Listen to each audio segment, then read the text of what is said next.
نہ پڑھائیں، یہ مخارج کی تصحیح نہ کرائیں، اور یہ پکڑ پکڑ کے حلق سے الفاظ نہ نکلوائیں، یہ مخارج کا نہ بتائیں، یہ جتنے قواعد ہیں ان کو نہ بتائیں، تو آپ کے قرآن کے اندر، قرآن کی مجلسوں کے اندر بھی یہ وبا در آئے گی۔ یہ ان کی محنت ہے کہ الحمدللہ قرأت کے اندر، تجوید کے اندر اور ترتیل کے اندر، حضر کے اندر جتنی بھی اصناف ہے تلاوت کی، اس کے اندر یہ وبا نہیں آئی ہے۔ اور یہ تحریکیں چلنا اس لیے بھی ضروری ہیں تاکہ یہ قرآن کی جو تلاوت ہے، جو نبی اکرم صلی اللہ علیہ وآلہ وسلم پر جیسی اتری ہے ویسی محفوظ رہے، اس کے لیے ضروری ہے کہ یہ تحریکیں چلیں۔ تو اس لیے آپ حضرات سے التماس ہے کہ یہ کوئی معمولی چیز نہیں۔ آپ کہیں کہ جی تلاوت ہی تو ہے، سمجھ تو ہمیں کچھ آنی نہیں ہے، سمجھ آئے یا نہ آئے، قرآن کریم کا پڑھنا یہ مستقل عبادت ہے اور اس کا ثواب ہے، اور یہ نعتوں سے، بیانات سے زیادہ بابرکت مجلس ہوتی ہے، کیونکہ اس میں خالصتاً اللہ کا کلام پڑھا جاتا ہے۔ اور قرآن پاک یہ آپ کو معلوم ہوگا کہ یہ اللہ کا کلام ہے، اور کلام متکلم کی صفت ہوا کرتی ہے، تو لہٰذا اس جیسی مجلس نہ محفل حمد و نعت ہوتی ہے، نہ کوئی کانفرنس ہوتی ہے، نہ کوئی جلسہ ہوتا ہے، نہ کوئی جلوس ہوتا ہے، نہ کوئی سیمینار ہوتا ہے، کیونکہ سیمینار میں مقرر بات اپنی کرتا ہے، کرے گا قرآن کی تفسیر ہی، لیکن بات اس کی ہوگی۔ محفل حمد و نعت کے اندر نعت خواں بات اپنی کرے گا، اگرچہ جو منقبت ہے یا جو تعریف ہے وہ رسول اللہ کی ہے، لیکن یہاں پر جب قاری کی مجلس ہو، قرآن کی مجلس ہو، تو الفاظ بھی میرے اللہ کے، پڑھنے کا انداز بھی میرے نبی کا، اللہ کی تلفظ کیے ہوئے، اللہ کا تکلم فرمایا ہوا وہ کلام پڑھا جاتا ہے، جو جیسے اللہ کی ذات سب سے عالی ہے، اسی طرح اللہ کا کلام سب سے عالی ہے۔ جیسے اللہ کی ذات بے عیب ہے، ایسے ہی اللہ کا کلام بے عیب ہے۔ ہاں، نعت خان کی نعت میں یہ امکان موجود ہے، شعر کوئی شرکیہ ہو جائے، شعر کوئی بے ادبی والا ہو جائے، سر غلط لگا لے، سر کے اندر وہ گانوں کی طرز ملا لے، ڈوروں کی طرز ملا لے، ہیں جی زناکاروں کی دھنوں کو ملا لے، مقرر سے ہو سکتا ہے تفسیر میں غلطی ہو جائے، یہاں تو پڑھنا ہی اللہ کا قرآن ہے، جو غلطی سے بھی پاک ہے، جو ہے عیب سے بھی پاک ہے، جو ذرہ برابر کسی قسم کے شک و شبہ اور عیب اور ریب سے بھی پاک ہے۔ تو یہ معمولی مجلسیں نہیں ہیں، یہ بڑی بابرکت مجلسیں ہیں۔ اللہ رب العزت ہمیں انہیں آباد کرنے کی توفیق عطا فرمائے کہ یہ ہم اللہ رب العزت نے جو نبی اکرم صلی اللہ علیہ وسلم کی ذمہ داری لگائی تھی، یہ حضرات اس کو پورا کر رہے ہیں، اور ہم ان کے معاون بنے، ان کے مددگار بنے، اور خود بھی قرآن کو سیکھیں۔ صرف کانوں کا چسکا نہ ہو، کانوں کی لذت نہ ہو، ہیں جی سماعت کی لذت نہ ہو، ہیں جی یہ کیا ہو، اس میں اپنی اصلاح، اپنے الفاظ کی ادائیگی درست ہو، اپنی الفاظ کی ادائیگی کیا ہو، درست ہو۔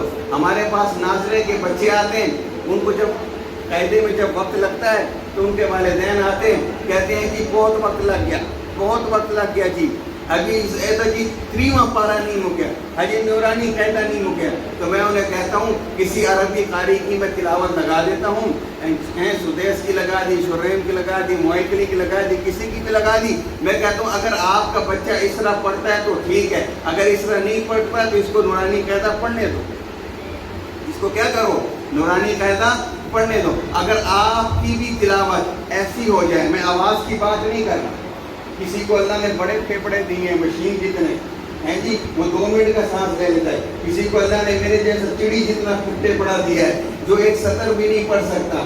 یہ میں پھیپڑوں کی بات نہیں کر رہا، میں سانس کی بات نہیں کر رہا، میں آواز کی بات نہیں کر رہا، یہ میرے اللہ کی دین ہے، اس میں صوت یہ کسبی چیز نہیں ہے، یہ کسبی چیز نہیں، جیسے شکل و صورت کا خوبصورت ہونا یہ کسبی چیز نہیں ہے۔ اگر شکل و صورت پر مدار ہوتا، شکل و صورت پر مدار ہوتا، شکل و صورت جو ہے وہ معیار ہوتی، تو پھر حضرت بلال حبشی یا اس طرح کے لوگ جو بدے نیر و نقش والے ہیں، تو وہ پھر وہ چلتے زمین پر تو اللہ عرش پر نہ سنواتا۔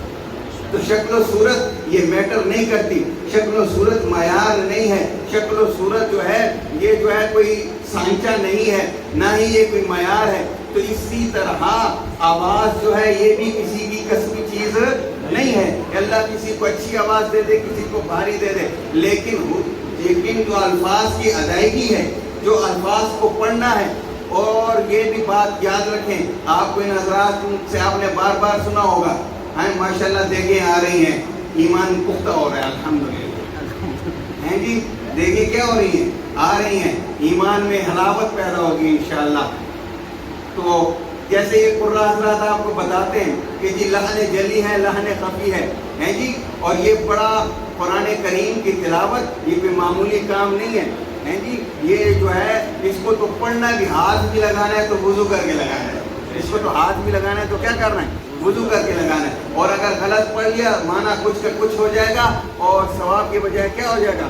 وہ حضرت علی رضی اللہ تعالیٰ عنہ کی طرف شاید یہ قول منسوب ہے، مجھے یاد نہیں کن کا ہے، لیکن قول ہے کہ رب قاری یقرأ القرآن والقرآن یلعن، کہ بہت سارے قاری قرآن پڑھتے ہیں. قاری سے مراد قرآن پڑھنے والا، نہ کہ ایسے حضرات جید قاری، ٹھیک ہے. بہت سے قاری قرآن پڑھتے ہیں لیکن قرآن کیا کرتا ہے، ان پر لعنت کرتا ہے، کیونکہ وہ ان کے حروف کی ادائیگی صحیح نہیں ہے، مخارج کی ادائیگی درست نہیں ہے، ان کے شد مد غنہ ٹھیک نہیں ہے. تو لہٰذا یہ سب کچھ کیا کرنا ہے، سیکھنا ہے. میں ان حضرات سے درخواست کروں گا، آپ کے ساتھ سارے مدرسین حضرات ہیں، آپ اپنے مدرسین کے لیے ایسے کورسز مرتب کریں کہ جس میں جو ہے آپ شارٹ کورسز ہوں، کیونکہ زمانہ جو ہے وہ تیز چلنا چاہتا ہے، تیز چل رہا ہے، شارٹ پر آ گیا ہے، میموری جو ہے وہ بھی شارٹ ہو گئی ہے. تو مختصر دورانیے کے کورسز مرتب. اب اتنی بڑی محفل ہو، یہ محفل وہاں کرائی جائے جہاں آپ کے 3 4 5 6 7 8 10 کورسز ہو جائیں. 3 دن کا کورس رکھیں، 3 دن میں ان کو تھوڑی سی لذت دیں، ان کو چکھائیں.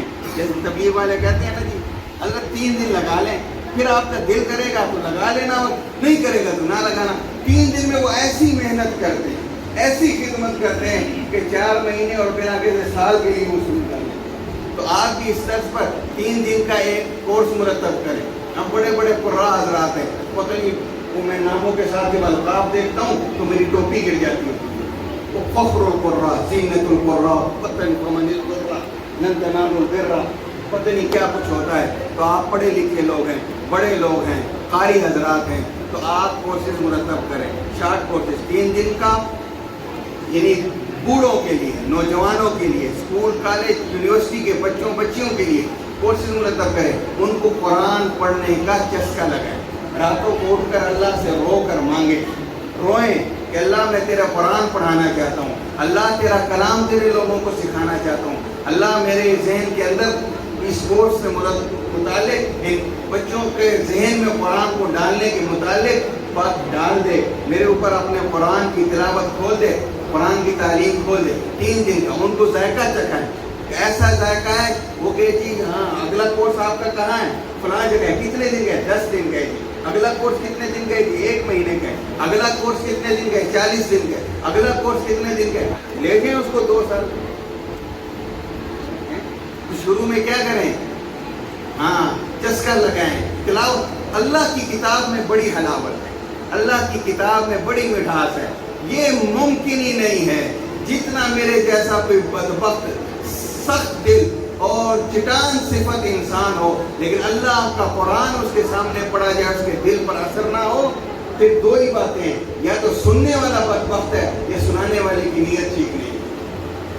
یا تو سننے والا میری طرح بدبخت ہے یا سنانے والا اس کی نیت درست نہیں ہے. تو یہ کوئی اسکول کی تعلیم نہیں ہے یا کوئی صرف نحو کی کتاب نہیں ہے، وہ بھی نہیں آتی اگر درست نیت نہ ہو.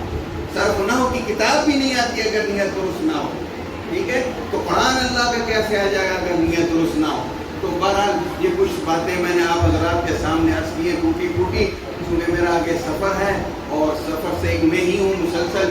تو مجھے معلوم نہیں تھا کہ مجھے جو ہے وہ بولنے کے لیے کہا جائے گا. میرے دل میں جو بدی جو باتیں آئیں میں نے آپ حضرات کے سامنے عرض کر دی.